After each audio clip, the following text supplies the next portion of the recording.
There, welcome to Marina Bay for round 14 of my F1 2012 career mode. I am Lovespuds and we're in Singapore for F1's night race, and here's the guide of the track.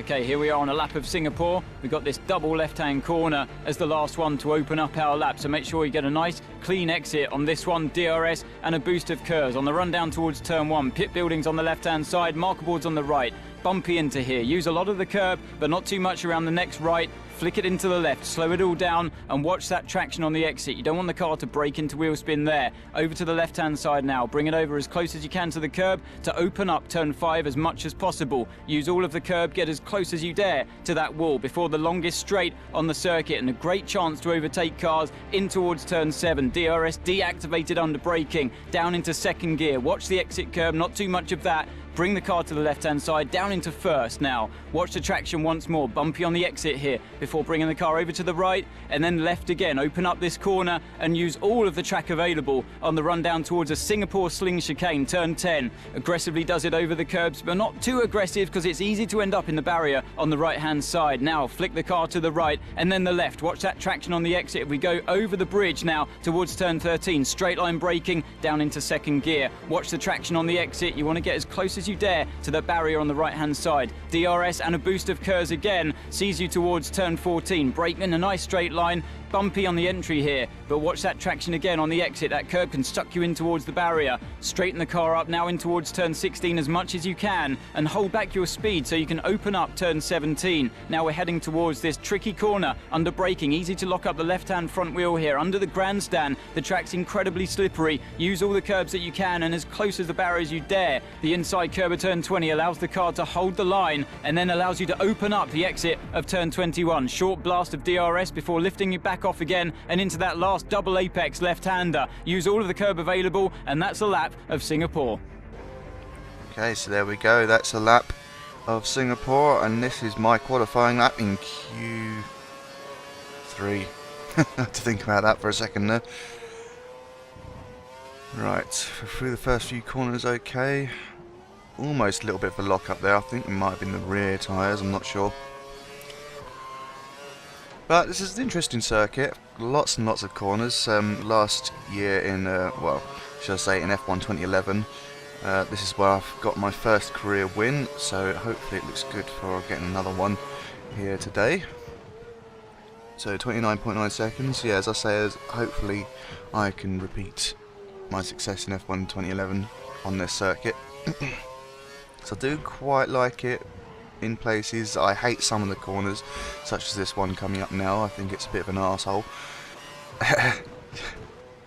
Especially when if you take it just slightly wrong. I like the position involved, but that is some seriously dodgy corners. Especially when you got on the curb in the wrong way, and it can catapult you into the air slightly. Well, in the real world it does. You've seen some of them, the front end just lifts up in the air when it goes over some of those bumps a bit too aggressively. So that sector is a 1 minute 9.6.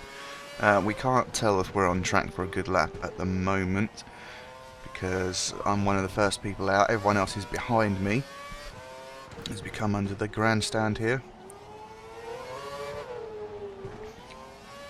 That must be quite a good experience for spectators, as seeing the cars go underneath your seats.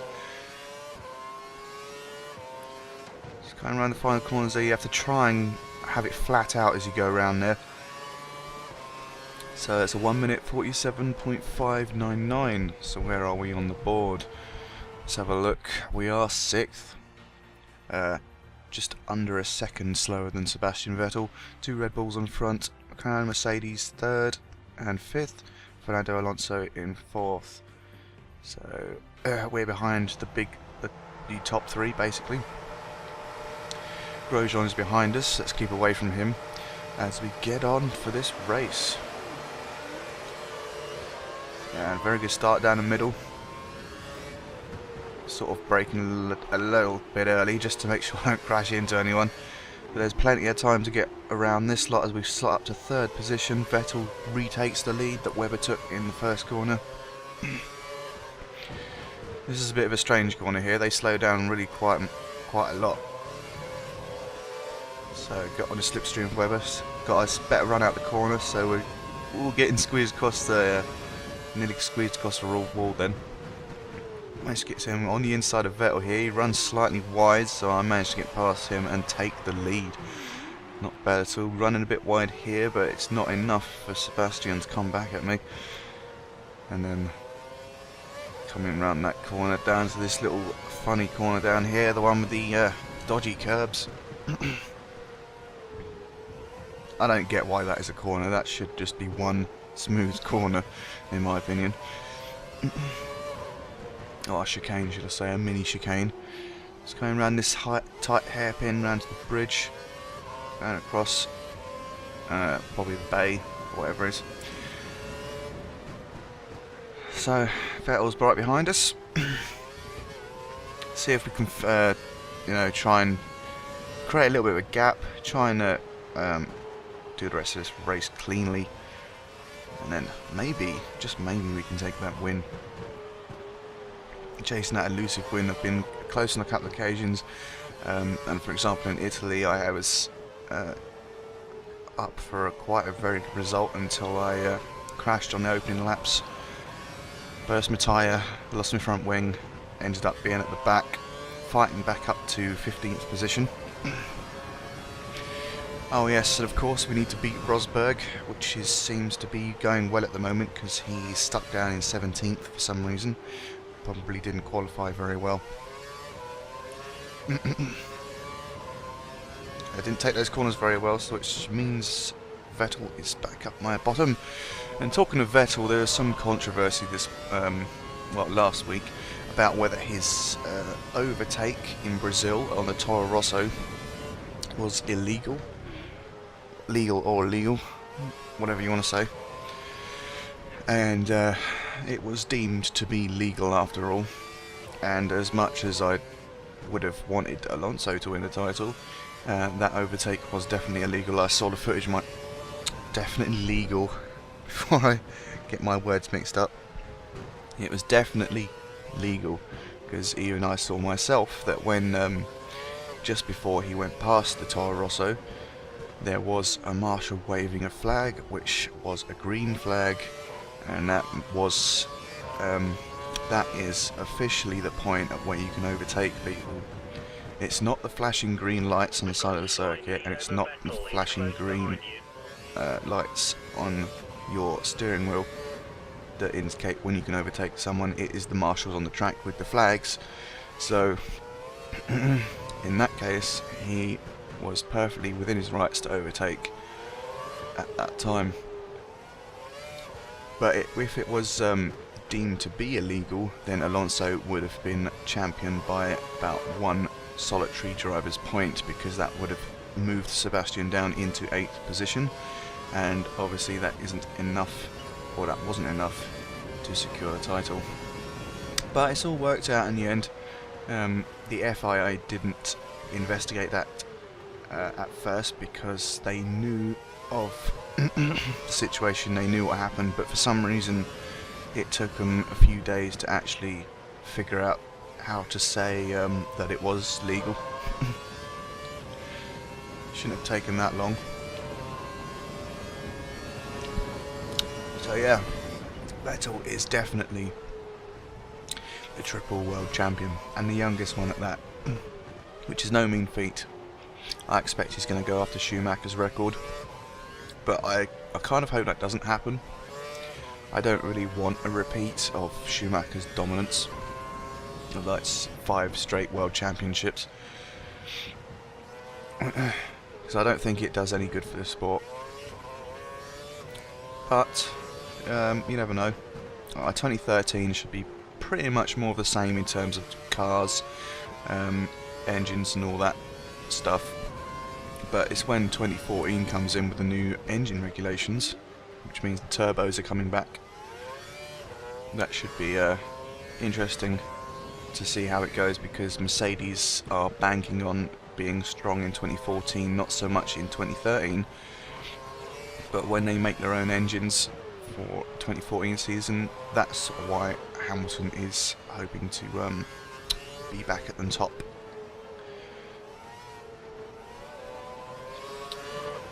Yeah, what else has been going on? HRT are not on the 2013 teams list, which means we could just have 11 teams next season with 22 drivers, which is a shame. Really.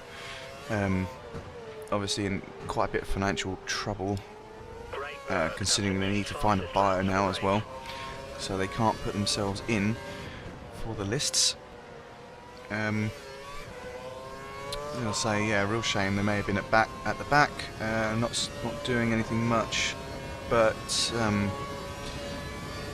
that's just how racing goes, I'm afraid. I mean, they don't really have a chance to actually get any better. They moved their headquarters earlier this year, which was a bit of an upheaval, and now to find themselves in this situation is really not good at all. But you never know, maybe another team will come in, I don't know. I highly doubt it. But I think the weird thing is that HRT are still actually advertising for jobs on their site. So if you want a job and got experience in F1 or anything like aerodynamicist, you know, anything to aerodynamicists to truckies, they're looking for people apparently. And they still haven't taken that down. Whether they're actually coming back or not, we still don't really know. There's no official statement for them, so you never know. But yeah, I find it highly unlikely that they're going to be in next season. So unfortunately, it looks like it's going to be 22 drivers instead of 22, which oh my god. Right, it's going to be it looks like it's going to be 22 drivers instead of 24. Yeah, now I've got that out of the way, I can speak properly now, honest. Right, as for Williams, what I said in the last video was actually true, it seems. Bottas now replaces Senna, and they got Maldonado again. So, hopefully if the car's good, Maldonado can have some more success, and if Bottas is as fast as they claim him to be, then maybe we can see some good results from the Williams, and hopefully they can move up in the constructors' standings. Because after this season, after the win in Barcelona, you would have expected Williams to be a bit higher in the table than 8th, but unfortunately that's how it's gone. It's only their saving grace that the Toro Rosso car was actually kind of worse, kind of rubbish to be honest. It only picked up slightly in the last half of the season, but it wasn't enough for Williams to be in front of them. And there's no way Williams are going to catch Force India anyway. Especially with Maldonado and his instance. Senna not being particularly fast. See, I'm having trouble now with my tyres for some reason, I don't know why. Actually, I think that one was just because I rode the curbs a bit too aggressively.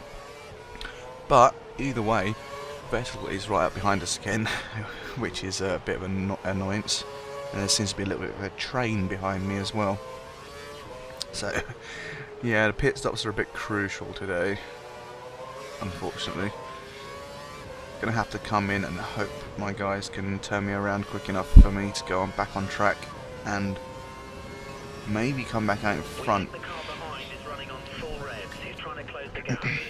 But it's a bit dodgy considering that Vettel is, you know, quite close to me and would probably be faster than me. So yeah, I've really got to concentrate now. I didn't actually notice that Webber had dropped out a bit. Button's now in 3rd. But our objective is 4th, so it's not too much of a big deal. I'd love to go for the win.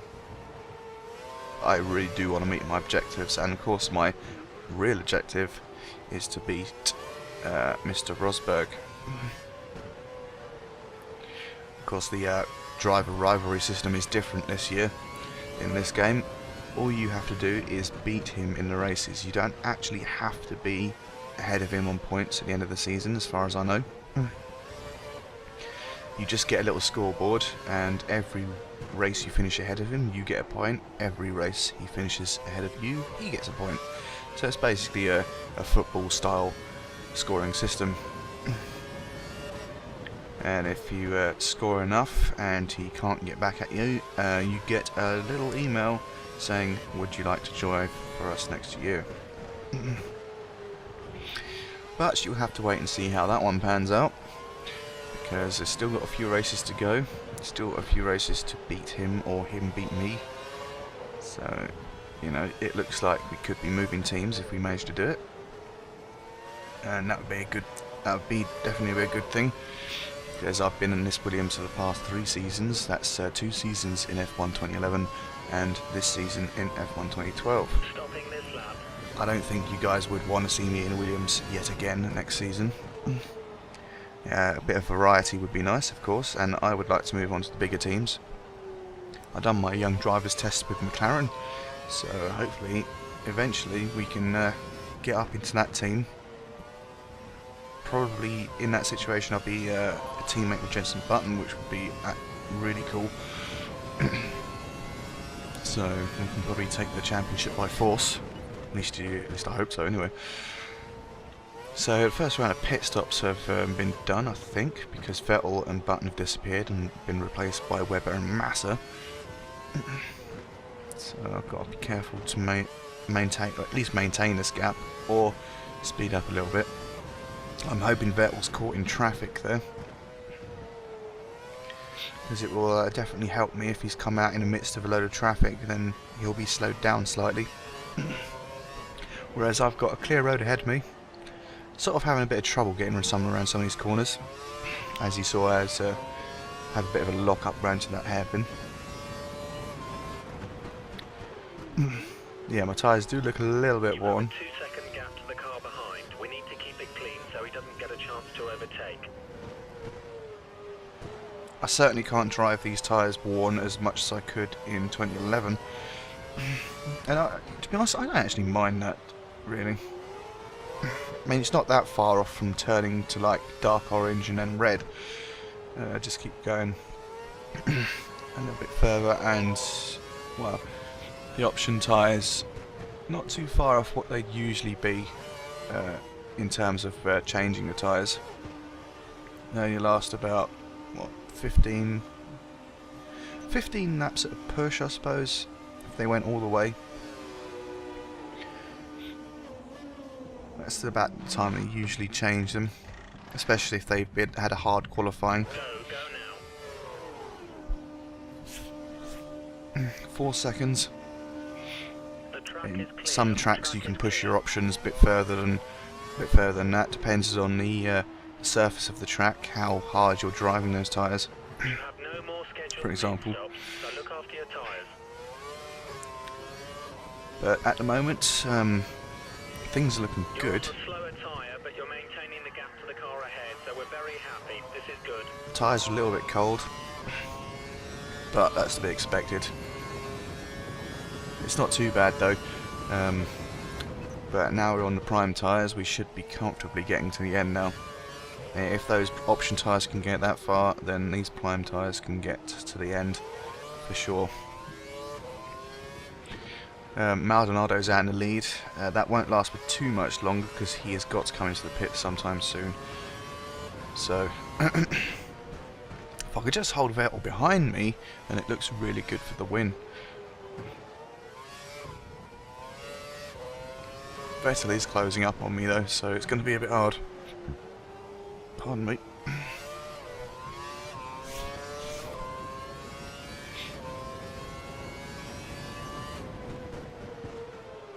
"17 seconds to Maldonado. Vettel's 1.8 seconds behind. I'm sure he's going to eat into that gap quite considerably by the time we get to the end of the lap.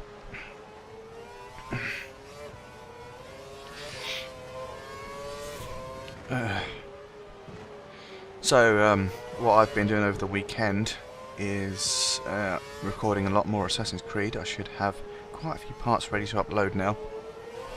I've edited more F1, so I've got them ready just to put commentary over.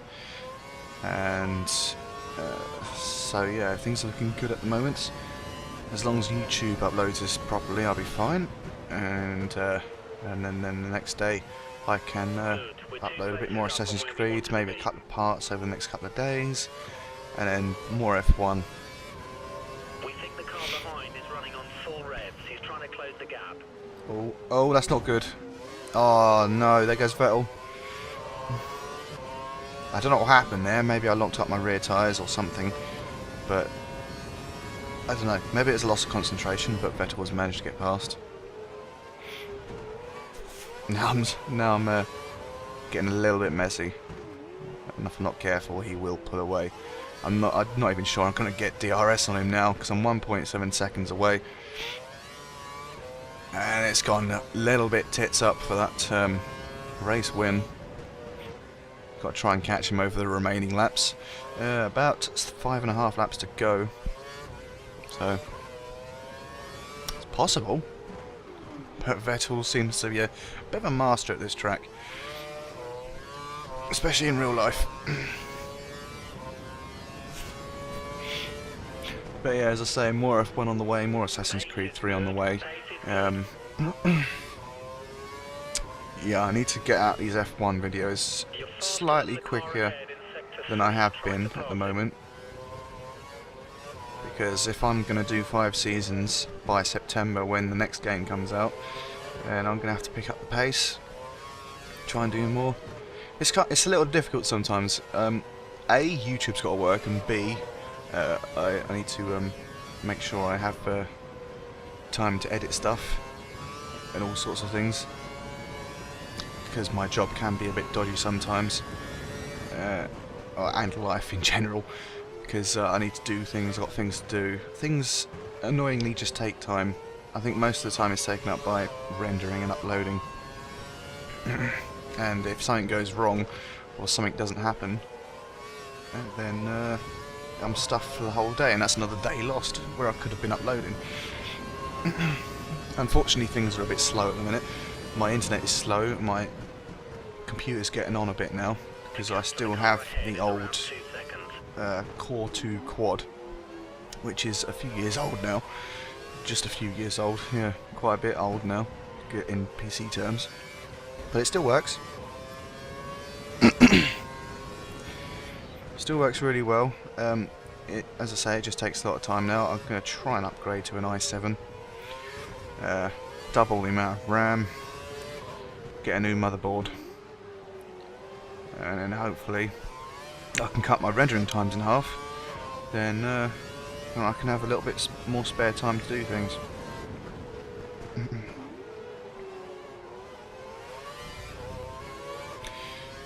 But anyway, that's a problem for another day. Hopefully after Christmas I can sort out my PC a bit, put some new bits in it, so you have to wait until then, I guess, see how it goes.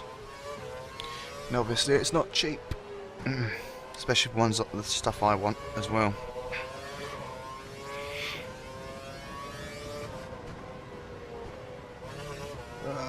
Well, we're keeping the Vettel in sight at least. Unfortunately, we're not closing the gap very much. It's an even 2.4 seconds between Vettel and Webber. Couldn't get more even. Just a few one-thousandth out, pretty much. 100th out, should I say.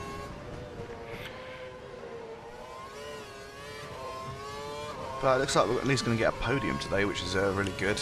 Two objectives this weekend, the qualifying and the race. I've exceeded my qualifying objective, and hopefully if I stay in this position I can exceed my race objective. Now that doesn't happen very often. Usually if I qualify up really high, then I fluff it up a little bit in the race, and you know, especially when it wants me to win the race, it does fluff up a little bit. And then I end up failing one objective for the other. Either I don't qualify well, or I don't do well enough in the race to meet my objective. But this time, I think I should be able to meet both of them. So here we are on lap 11 of 15. This is a long old race. It was starting to eat into my concentration after a while, which is probably what which is probably when Vettel managed to get past. That didn't help either. Sometimes I wish the engineer would shut up sometimes, because it does distract me a little bit. I should turn the engineer verbosity down a bit. But to be honest, I only really have it up to the highest option just for the video purposes. I mean, you know, just so you lot can see how silly he is sometimes. Because he does give you some quite useless information most of the time.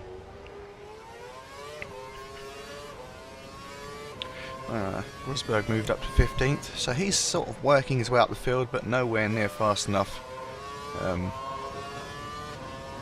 catch up to anyone really. He's in 15th. I mean, Mercedes, ideally, it should be in the top 10.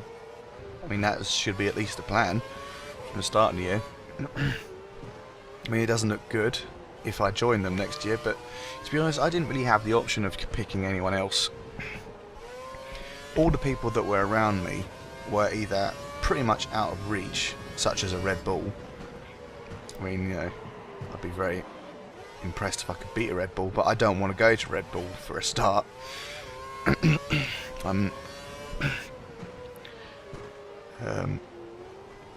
Excuse me a second.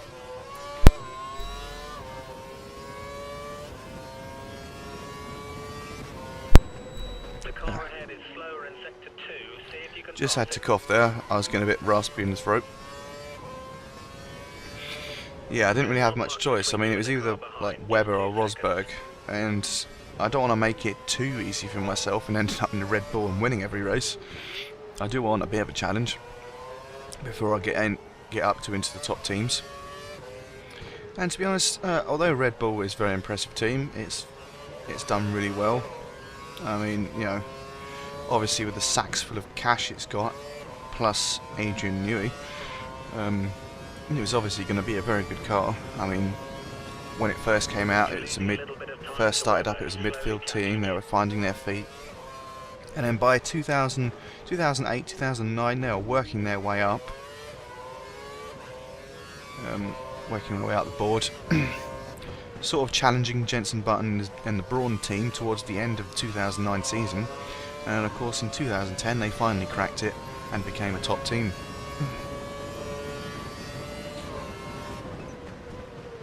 But to be honest, I mean, call me a bit of a traditionalist, I don't really see them. I see them as a company rather than a racing team, because I mean, it's Red Bull. It's Red Bull's everywhere. It's just a big, massive sponsor of everything these days. And it's like, yeah, just because you've got wads full of cash, I mean, I'm not arguing that they shouldn't be in Formula 1, but I just prefer if that these teams were like, you know, actual car makers, Try to build a gap. or people like Peter Sauber, you know, have gone out and created their own team just for the pure love of racing. Don't mind that so much. You know, even Force India, I can, you know, sort of register as a team because it's not really a company as such. I mean, you know, the owner of that team's got many companies in tow, but you know, all the ones down the grid, you got people like Peter Sauber and all the others, and you got the traditional ones. You got the McLarens, your Ferraris, and all that. I just prefer like the old traditional thing, the old days of like a proper racing car, rather than a company just coming in, building a car because they got loads of money, and then just wiping the floor of everyone. I don't know, maybe if it was under a different name, I wouldn't be so bad, and Red Bull was a sponsor, I'd probably think of them more of a team.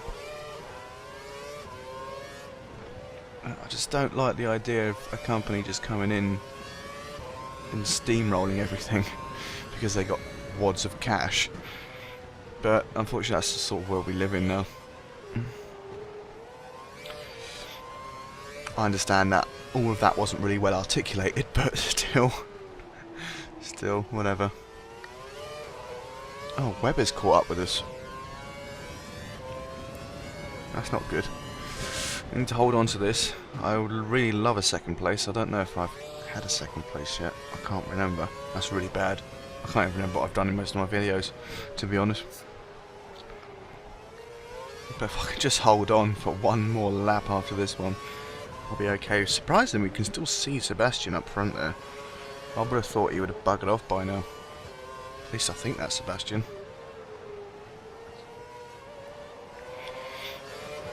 But just to reiterate, I don't have a problem with Vettel and Webber driving those cars, but it's just the company behind them sponsoring everything more than anything else. You're lapping half a second slower than Webber. He's catching you.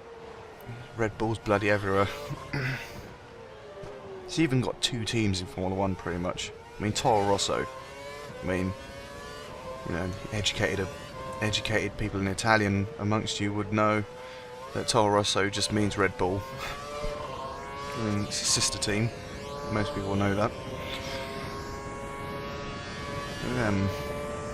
You know, Sebastian started off in Toro Rosso anyway. Managed to win a race somehow. But they're just everywhere. But anyway, there's my Red Bull bashing out the way. And probably the reason why I don't want to drive for them. I'd prefer to get like the Ferrari and the McLaren up front and fighting for the win. Even the Mercedes. Some constructor that hasn't been in Formula 1 since 1955 or something like that. Or 56. Somewhere along there. 1955 I think was their last like win.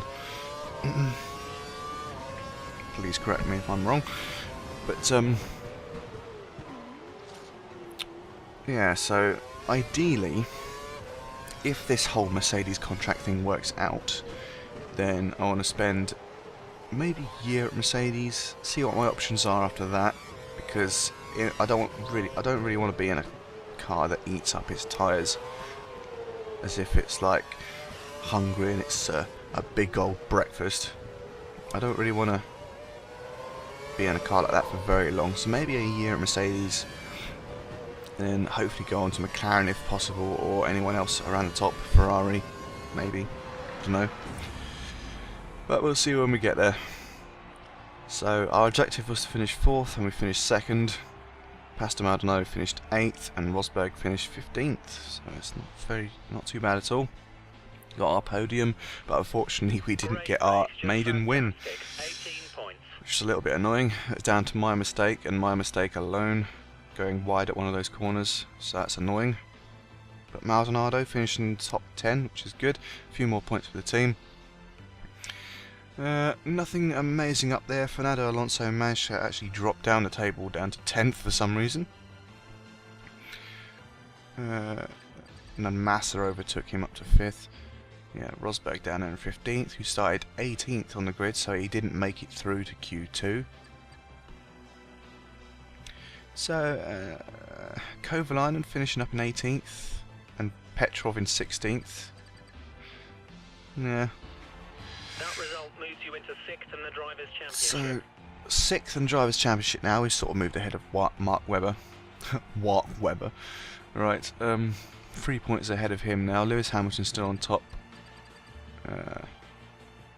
Yeah, not too much change there. Still ahead of Maldonado. Still ahead of Rosberg. So it's all good to see. We're chasing down Grosjean. So there we go.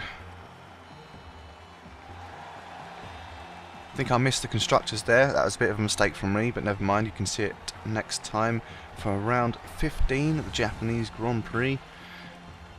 Season's coming to an end. I'll see you next time.